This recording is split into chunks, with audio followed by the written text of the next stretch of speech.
ፈንቅል ኤሪ ሚዲያ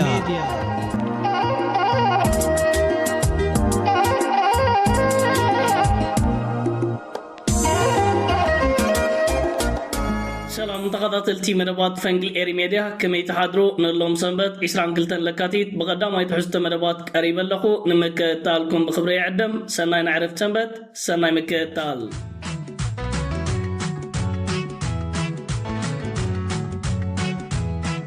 كبرى تقاطعتي بتي قدام ما ينرى قداس زعبا مس إن فيلم عبلو تايب زركب زلو سرعة بالسجنات مالي أبجتف لالي كفالات نايتاجر وتهدراو مناورا كاي تقاطعتي لان تعزيمنا نركب لنا حركة بسرعة بالسجنات مال زكايدو وتهدراوي مناورا عشان مرعي جي بي أبي حمدن لعلو وتهدراوين أزستو زترخبلو أب كتم حواسا استخايديو سرعة بالسجنة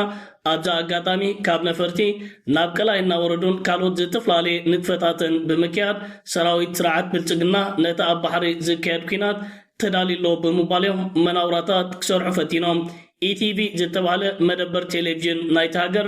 أبحري وتهدراو لممد ككير وعلب مبال تبتيبو زركب زولو زيناتات نبزعات إيتيوبياوين أزار عرابن أسحاق كنتات كوين يركب سرعات بالتقنا أبكم زعينت عغل زبت تجميدو زركب زولو آتيو زركب زولو وتهدراوي بوليتيكاوي محبرة وطواو كنتات مواطو سينو يركب زولو وانن ساعتنيو سرعات بالتقنا نزو تهدراو مناورا أبهار دار زي قبرو فانو ناوب ممتا حرقاتات كفترو لكم زغل سلج فلتيو أب كتم حواسا نزم دبات كم زدالو مستسرعات كربت زلوم وقنات أكالي عمو زركب زلو بزقين بتي عقلو زت بسرعات أب كم زعينت كنتات تتسميدي ركب سرعات بالتقنا بمنقدي تقاد كانن جيتات شونا بيلو قبل علي إرتران كل التقراين كينات كخفت مخانو ملق مدلواتات تافيفو يركب كم زلو بوزم كل تافنياتاتو أبز كل تمعلتات حبريتان مدرن بروباغاندان ينزحلو جيتاتشو ردات مالي أب حدا أقاتامي تراقبو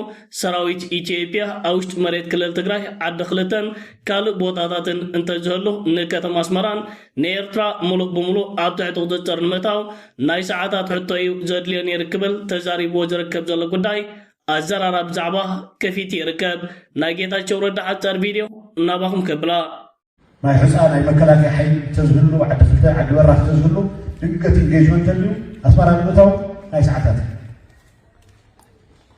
كبرات تقاطعتي كم ذكر كتاطلون كن عزبون زتنحنايو مع انجل جيتاتشو ردا ناي زحالف حمشت عمتات جيغاتاتون طفاتون عجون إيلك مالو زحالف حمشت عمتات أمدبر تلفزيون ناي كل التقراي بمتا نكتماتات ناي إيرترا بميسايل كنت قعنينا قبل بعبدان تزاري بنيرو ناب إيرترا ميسايلات نسوروره دهريو انت عينت كنتات تعبو نمزر زارو زدلي كونان حجقا جيتاتشو ردا كاب حلوف جيغاتاتو كيتمهر كتم أسمران نيرترا أبتحت قدتر نمتاو ناي ساعتات حطو يكبل حفر كيبلك الزارب يسمع له ناي سرعات بالتقنان مكل قال ناي تهاجر طموح علامان أجندان نيرترا كم هاجر نهزب يرترا كم هزبي مدفع كم زخنة ጌታቸው ረዳ ብልሳኑ መስኪር ይርከባሎ ጻድቃኑን በተማሳሳሊ ኣብዝ ዘሓለፈ መዓልታት እቲ ዝግበር ኩናት ሓጢረን ብውሕድ ክሻራታት ጀዛዘም ይክብል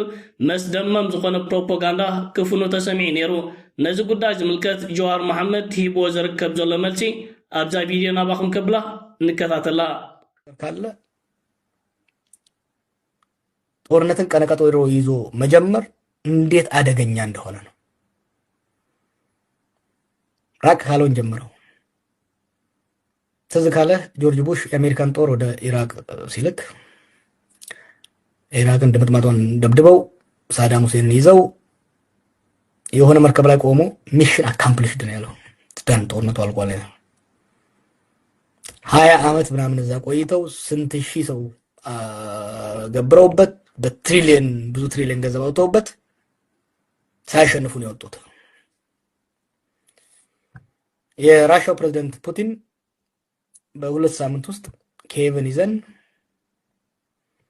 ያን መንግስት ቀይረን የሚሆነው መንግስት አስቀምጠን እንጨርሳለን ብሎ ጦርነት ገባ 5 ዓመት በመቶ ሺዎች አለቁ 5 ዓመት እስካሁን ጦርነቱ ቀጥሏል በእኛው ሀገር ቀደም አንስቼላለሁ ጃልመሮ በምዕራብ አካባቢ ቤጊ ድንበር ላይ ሲጀምር የትም አይደርስም ከዛ ገፋ ብሎ ወደዚህ ወደ ነቀምቴ ወደ ግንጭ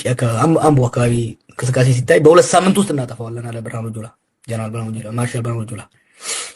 8 ዓመታችን ትግራይ ላይ እና አብይ በድሮንም በኤርትራ ጦርም ህዋትን ድባቅ መቱና ከመቀሌ ያባረሩት። ዩኒፎርም ለብሶ ሄዶ መቀሌ ላይ ጨርሰነዋል አለ። መጽሐፍ ውስጥ አስቀምጬዋለሁ የነበረኝን ኮሚኒኬሽን እስር ቤት እየመጡ እኔን ለማናደድ እንዲሁ የፈራሁት ወያኔዎቹን ያው ድራሻቸውን አጠፋናችሁ ሲሉኝ ነበረ። ቆይ ትንሽ ጠብቁ ስል ነበረ። ከስድስት በኋላ ወር ሳይቆይ አማጺ ሆነው ተነስተው መቀሌን ያዙ። ከዛ ሀገራችን ከፍተኛ ቀውስ ውስጥ ገባች። አሁንም ያ ጦርነት አላለቀም። ስለዚህ ጀነራል ጻድቃን ከኔ የተሻለ እውቀት ከኔ የተሻለ መረጃ ሊኖራቸው ይችላል። ነገር ግን ጀነራል ጻድቃን የሚሆኑ ፕሬዝዳንት ፑቲን የሚሆኑ ፕሬዝዳንት ቡሽ የሚሆኑ በአጭር ጊዜ ጦርነት እንቋጫለን የሚለን ሰው አትመኑ። ጦርነት በቀጠሮ ይጀመር ይሆን እንጂ በቀነ ቀጠሮ አልቆ አያውቅም። በተለይ ደግሞ አሁን ኢትዮጵያና አካባቢው ካሉበት ውስብስብ ኢትዮጵያና የኢትዮጵያ የውስጥ ጉዳይ ኢትዮጵያ የመከላከያ አቋም በኦሮሚያና በአማራ ያለው የእርስ በርስ ጦርነት ይሄ ራሱ ትልቅ ሚና አለው። ጦርነት እንዳትቋጭ ያ አንሶን አሁን የወጠምሾች የጉልበተኞች ከግራና ቀኝ ገብተው ዱላ የሚያቀብሉበት ጊዜ ላይ ስላለን የጦርነት ጀነራል ጻድቃን ባቀዱትና ባለሙት ሳይሆን እኛ ኢትዮጵያኖች በሙሉ ባሰብንበት ሊያልቅ አይችልም። ከገባንበት ሪያድ በመታደርገው አቡዳቢ በመታደርገው አንካራ በመታደርገው ቴልአቪቭ በመታደርገው ሰፋ ካደረግነው ዋሽንግተንና ሞስኮና ቤጂንግ በሚያደርጉት ነው።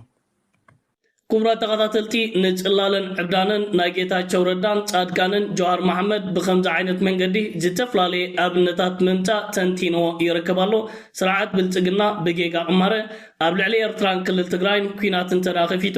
ኢትዮጵያ ትበሃል ሃገር ሓንሳብ እናሓዋሩን ህላውነታ ከኽትም ምዃኑ ካብ ዝተፈላለዩ ጸሎት ፖለቲከኛታት ናይ ኢትዮጵያ ንስርዓት ብልፅግናን ዕሸል መራሒ ኢትዮጵያ አብይ ኣሕመድን ወተሃደራውያን ኣዘዝቶን መጠንቀቕታ እናመፆም ይርከባሎ። እዚ ዕሸል መራሒ ነዚ ዝመፅእ ዘሎ መጠንቀቕታ ሰሚዑ ዓዲ እንተዳዊዕሉ ኢትዮጵያ ትበሃል ሃገር ክትቅፅል እያ። ካብኡ ሓሊፉ ተሪፉ ግን ኣብ ልዕሊ ኤርትራን ክልል ትግራይን ዝኾነ ይኹን ፈተነታት እንተተኻይዱ ሓደጋታቱ ኣዝዩ ሓደገኛን ዓብይን ክኸውን እዩ። ዝዓበደን ዝተፀለለን ስርዓት ብልፅግና ዓቕሚ ምክልኻልን ሰራዊቱን ጽቡቕ ጌሩ ይፈልጥ እዩ። ነዚ ተፈራኺሹ ዝርከብ ዘሎ ሰራዊት ሒዝካ ናብ ኤርትራን ክልል ትግራይን ምእታው ነብሰ ቅትለት ምዃኑ ልዕልና ንሱ ጽቡቕ ጌሩ ይፈልጦ። ግን ከዓ ናይ ኣጥፊኻ ጥፋ ፈተነታት ንምክያድ እዚ ዝዓበደን ዝተፀለለን ስርዓት ተልእኮ ኢማራትን እስራኤልን ተሰኪሙ ኣብ ሸበድበት ተጸሚዱ ዝርከብ ዘሎ ትማል ኣማሲኡ ኣብ መንጎ ሰራዊት ፌደራል ናይ መንግስቲ ኢትዮጵያን ሰራዊት ትግራይን ኣብ ከባቢታት ቆቦ ኩናት ከም ዝተኻየደውን ብቪድዮታት ተሰኒዩ ሓበሬታታት ወፂኡ ይርከብ ኣሎ። እዚ ሓጫር ቪድዮ ናባኹም ከብላ ደጊመ ንምክትታልኩም ይዕድም።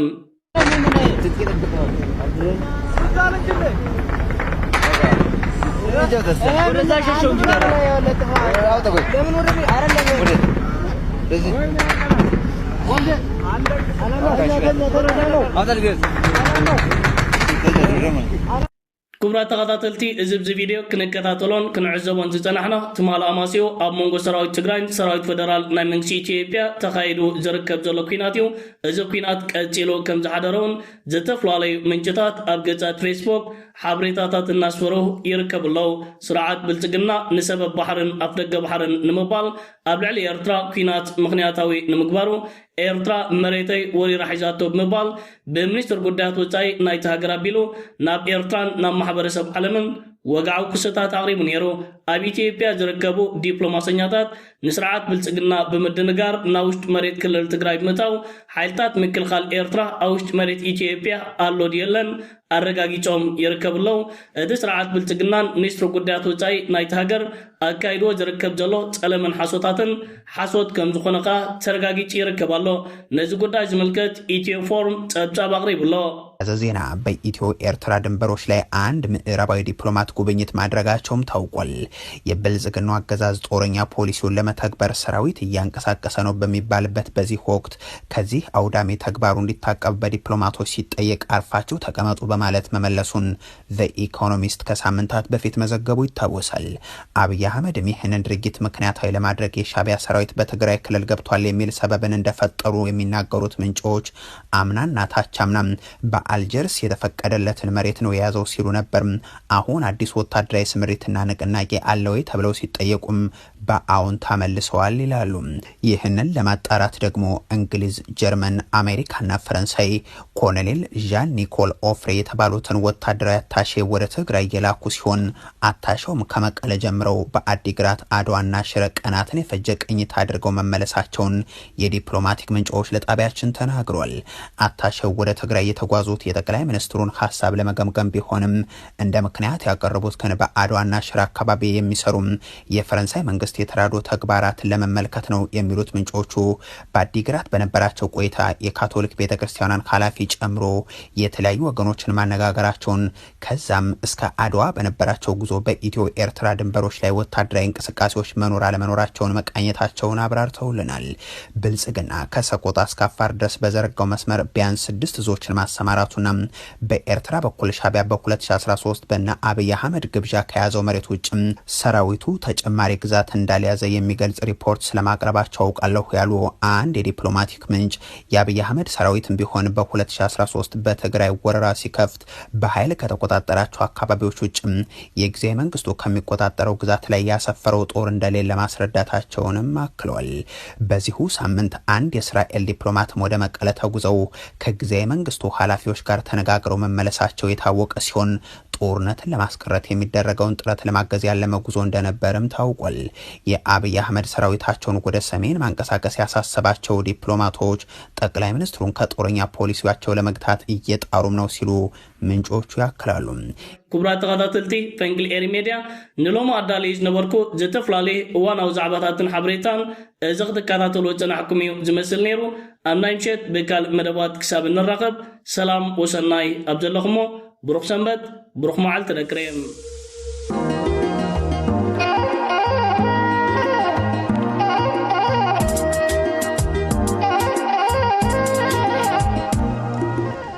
ፈንቅል